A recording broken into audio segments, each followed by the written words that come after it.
Hi hello ನಮಸ್ತೆ friends, welcome back to my channel. So ಇವತ್ತು ತುಳಸಿ ಹಬ್ಬ, ಅದಕ್ಕೆ ನಾನು ಆಫೀಸ್ ಹೋಗ್ದಿರಾ ಮನೇಲಿ ವರ್ಕ್ ಫ್ರಮ್ ಹೋಮ್ ಮಾಡ್ತಾಯಿದ್ದೀನಿ. ಅದೇಗೋ ಎಲ್ಲ ಹಬ್ಬಕ್ಕೂ ನಾನು ಲೀವ್ ತೊಗೋತಾ ಇದ್ದೆ, ಈ ಹಬ್ಬಕ್ಕೆ ತೊಗೊಳ್ಳೋದೇ ನಾನು ಮರ್ತೋಗ್ಬಿಟ್ಟಿದ್ದೆ. ಸೊ ಅದಕ್ಕೆ ವರ್ಕ್ ಫ್ರಮ್ ಹೋಮ್ ಮಾಡ್ತಾಯಿದ್ದೀನಿ. ಕೆಲಸ ಮಾಡಿಕೊಂಡು ಹಾಗೆ ಸೀತಾಫಲ ಮೊನ್ನೆ ವ್ಲಾಗಲ್ಲಿ ತೋರಿಸಿದ್ನಲ್ಲ, ಗೌರಿಬಿದನೂರಿಂದ ನಾವು ಸೀತಾಫಲ ತೊಗೊಂಬಂದಿದ್ವಿ ಅಂತ ಹೇಳ್ಬಿಟ್ಟು. ಸೊ ಅದು ಹಣ್ಣಾಗಿತ್ತು, ಅದಕ್ಕೆ ತಿಂದ್ಬಿಟ್ಟು ಆಮೇಲೆ ವರ್ಕ್ ಮಾಡೋಣ. ಸೊ ಆದಷ್ಟು ಬೇಗ ಕೆಲಸ ಮುಗಿಸಿ ಆಮೇಲೆ ಹಬ್ಬದ ತಯಾರಿ ಮಾಡ್ಕೊಳ್ಳೋಣ ಅಂತ ಕೂತಿದ್ದೀನಿ ಈಗ. ಸೊ ಇವತ್ತು ಹಬ್ಬಕ್ಕೆ ಅಂತಲೇ ಈ ಥರ golden sari, plain sari, satin sari ಇಟ್ಕೊಂಡಿದ್ದೀನಿ. ಇದಕ್ಕೆ ಮ್ಯಾಚಿಂಗ್ ಆಗಿರುವಂತಹ ಬ್ಲೌಸ್. ನಾನು ಯಾವುದೇ ಸ್ಯಾರೀಸ್ದು ಅಷ್ಟೊಂದು ಬ್ಲೌಸ್ ಸ್ಟಿಚ್ ಮಾಡಿಸೋದಕ್ಕೆ ಹೋಗಲ್ಲ. ಆಲ್ಮೋಸ್ಟ್ ಸಿಲ್ಕ್ ಸ್ಯಾರಿ ಇದ್ದರೆ ಮಾತ್ರನೇ ಬ್ಲೌಸ್ ಸ್ಟಿಚ್ ಮಾಡಿಸೋದು ನಾನು. ಇದು ಬಂದ್ಬಿಟ್ಟು ಚಿಕ್ಕಪೇಟೆಯಲ್ಲಿ ನಾನು ಒಂದು ಬ್ಲೌಸ್ ಪೀಸ್ ತೊಗೊಂಡಿದ್ದು. ಈ ಥರ ಫುಲ್ ಓವರ್ ಆಲ್ ವರ್ಕ್ ಇರುತ್ತೆ, ಬ್ಲೌಸ್ ಪೂರ ವರ್ಕ್ ಇರುತ್ತೆ. ಸೊ ಇದನ್ನು ನಾನು ಕಟ್ ವರ್ಕ್ ಕೊಟ್ಬಿಟ್ಟು ಈ ಥರ ಹೊಲಿಸಿದ್ದೀನಿ. ಸ್ವಲ್ಪ ಡೀಪ್ ಎಲ್ಲ ನಾನು ಜಾಸ್ತಿ ಇಡ್ಸಿನೇ ಸ್ಟಿಚ್ ಮಾಡಿಸೋದು. ಸೊ ಡೀಪ್ ಎಲ್ಲ ಇಕ್ಸಿ ಆಮೇಲೆ ಈ ಥರ ಕಟ್ ವರ್ಕ್ ಹ್ಯಾಂಡ್ಸ್ ಕೊಟ್ಬಿಟ್ಟು ಸ್ಟಿಚ್ ಮಾಡಿಸಿದ್ದೀನಿ. ಆ್ಯಂಡ್ ಪ್ಲೇನ್ ರೆಡ್ ಬ್ಯಾಂಗಲ್ಸ್ನ ಎತ್ತಿಟ್ಕೊಂಡಿದ್ದೀನಿ. ಸೊ ಸಿಂಪಲಾಗಿ ರೆಡಿ ಆಗೋಣ ಅಂತ ಹೇಳ್ಬಿಟ್ಟು. ಸೊ ಓವರ್ ಆಲ್ ಫೈನಲಿ ನಾನು ಈ ಥರ ರೆಡಿ ಆಗಿದೆ. ಸೊ ನೈಟ್ ತುಳಸಿ ಪೂಜೆ ಮಾಡೋದ್ರಿಂದ ನಾನು ಏನು ಜ್ಯುವೆಲರಿ ಅದೆಲ್ಲ ಏನೂ ಹಾಕ್ಕೊಂಡಿಲ್ಲ. ಆ್ಯಸ್ ಯೂಶ್ವಲ್ ಮನೇಲಿ ಯಾವ ಥರ ರೆಡಿ ಆಗಿರ್ತೀನಿ ಆ ಥರನೇ ರೆಡಿ ಆಗಿದೆ. ಜಸ್ಟ್ ಒಂದು ಸ್ಯಾರಿ ಎಕ್ಸ್ಟ್ರಾ ವೇರ್ ಮಾಡಿದ್ದೀನಿ ಅಷ್ಟೇ. ಸೊ ಆಲ್ಮೋಸ್ಟ್ ಇವಾಗ ತಯಾರಿ ಆಗಿದೆ. ನಾನು ವೀಡಿಯೋ ಕ್ಲಿಪ್ಪಿಂಗ್ ಎಲ್ಲ ತೊಗೊಳ್ಳೋದಕ್ಕೆ ಹೋಗಿಲ್ಲ. ರೆಡಿ ಮಾಡೋದಾಗಲಿ ಯಾವ ಥರ ಎಲ್ಲ ಪ್ರಿಪ್ರೇಷನ್ಸ್ ಮಾಡ್ಕೊಂಡ್ವಿ ಅದೆಲ್ಲ ಏನು ನಾನು ವೀಡಿಯೋಸ್ ಕ್ಲಿಪ್ಪಿಂಗ್ ತೊಗೊಂಡಿಲ್ಲ. ನಮ್ಮ ಪಾಪುಗೂ ಸಹ ರೆಡಿ ಮಾಡಿದ್ದೀನಿ.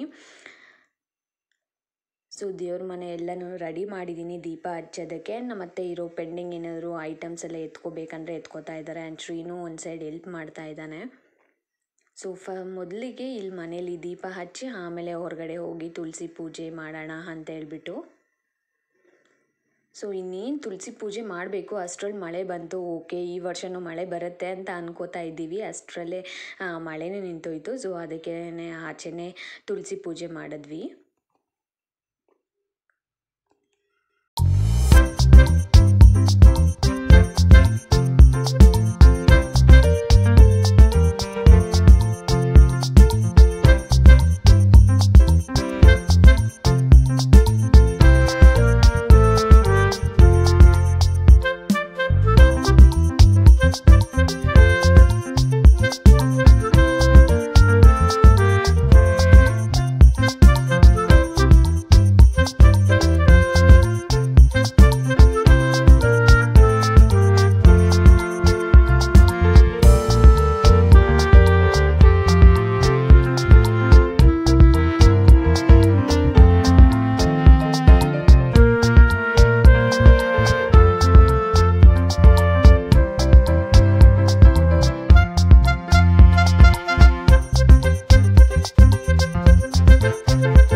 ಮತ್ತು ಸ್ಪೆಷಲಾಗಿ ಗುಲಾಬ್ ಜಾಮೂನ್ ಮಾಡಿದರು. ಸೊ ಇವತ್ತಿನ ವ್ಲಾಗ್ ಇದಾಗಿತ್ತು. ಈ ವ್ಲಾಗ್ ಏನಾದರೂ ನಿಮ್ಗೆ ಇಷ್ಟ ಆಗಿದ್ರೆ ಪ್ಲೀಸ್ ಲೈಕ್ ಮಾಡಿ, ಶೇರ್ ಮಾಡಿ, ಕಮೆಂಟ್ ಮಾಡಿ. ಈ ಥರನೇ ಸಪೋರ್ಟ್ ಮಾಡ್ತಾ ಇರಿ. Thank you.